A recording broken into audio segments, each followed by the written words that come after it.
How to think about Vladimir Putin. This is Ron. Welcome to Story Time.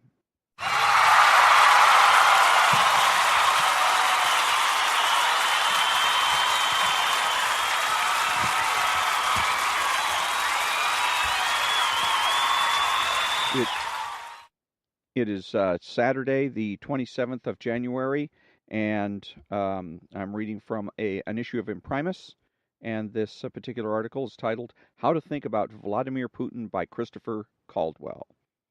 Vladimir Putin is a powerful ideological symbol and a highly effective ideological litmus test. He is a hero to populist conservatives around the world and an anathema to progressives. I don't want to compare him to our own president, but if you know enough about what a given American thinks of Putin, you can probably tell what he thinks of Donald Trump. Let me stress at the outset that this is not going to be a talk about what to think about Putin, which is something you are all capable of making your minds on, but rather how to think about him.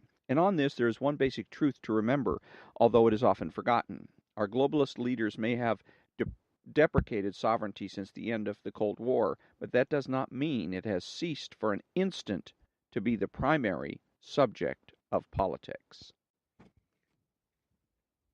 Vladimir Putin is not the president of a feminist NGO. He is not a transgender rights activist. He is not an ombudsman appointed by the United Nations to make and deliver slideshows about green energy.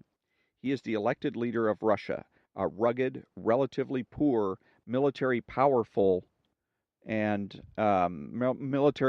country that in recent years has been frequently humiliated, robbed, and misled.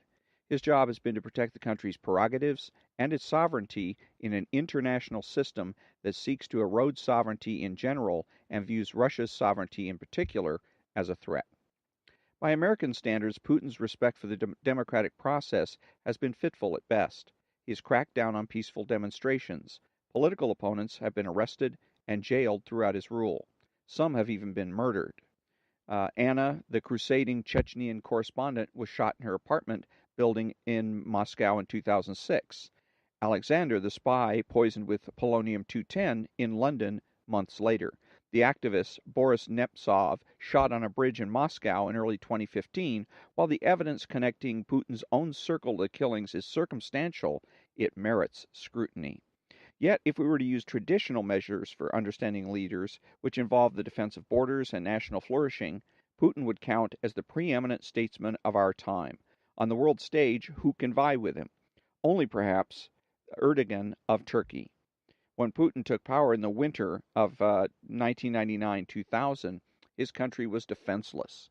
It was bankrupt. It was being carved up by its new kleptocratic elites, in collusion with its old imperial rivals, the Americans. Putin changed that. In the first decade of this century, he did what Ataturk had done in Turkey in the 1920s. Out of a crumbling empire, he rescued a nation-state and gave it coherence and purpose.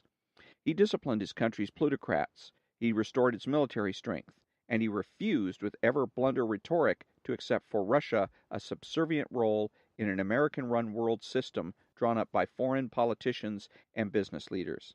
His voters credit him with having saved his country. Why are American intellectuals such ideologues when they talk about the international system? Probably because American intellectuals devised that system, and because they assume that there can never be legitimate historic reasons why a politician would arise in opposition to it. They denied such reasons for the rise of Rodrigo Duterte in the Philippines. They do the same with Donald Trump, and they have done it with Putin. They assume he rose out of the KGB with the sole purpose of embodying an evil for our righteous leaders to stamp out. Putin did not come out of nowhere. Russian people not only tolerate him, they revere him. You can get a better idea of why he has ruled for 17 years if you remember that within a few years of communism's fall, the average life expectancy in Russia had fallen below that of Bangladesh. That is an ignominy that falls on Boris Yeltsin. Yeltsin's reckless opportunism made him indispensable foe of communism in the late 1980s.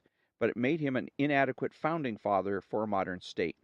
Alexander Solzhenitsyn, whose writings about communism gave him some claim to be considered the greatest man of the 20th century, believed the post-communist leaders had made the country even worse.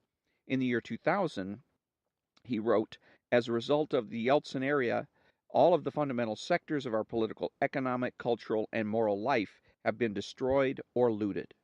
Will we continue looting and destroying Russia until nothing is left? That was the year Putin came to power. He was the answer to the question.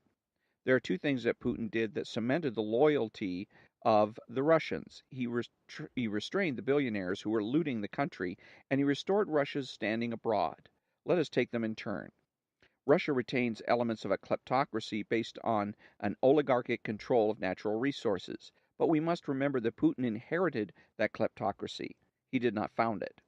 The transfer of Russia's national resources into the hands of KGB-connected communists who call themselves businessmen was a tragic moment for Russia.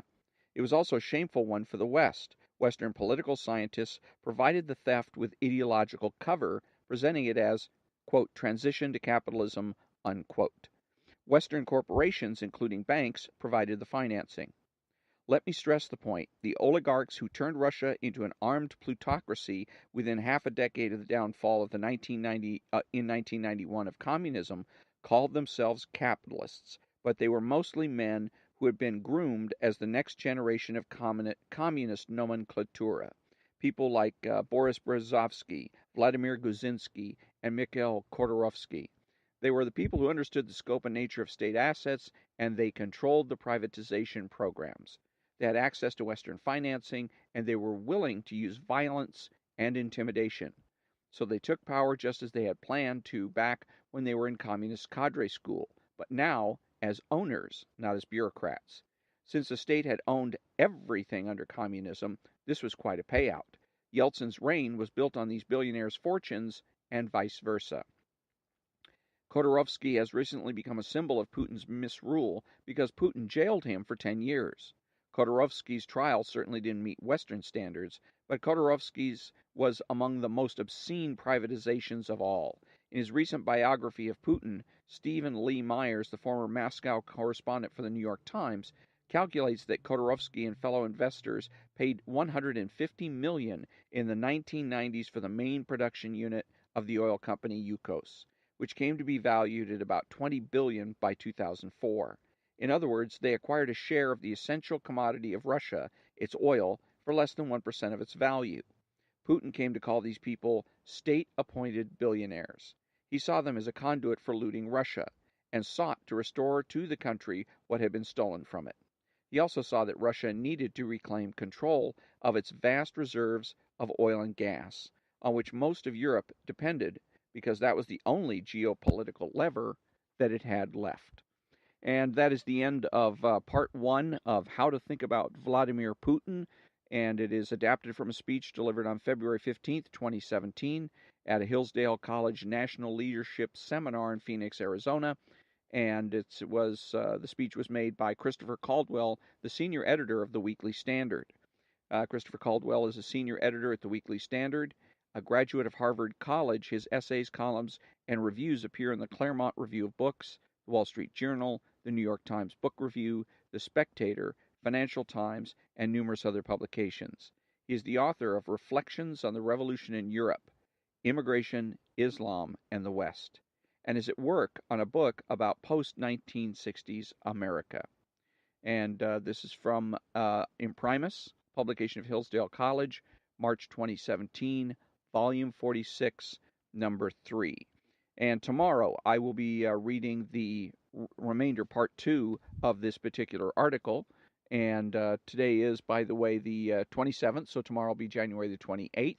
And until then, thank you very much for joining me. Have a great day.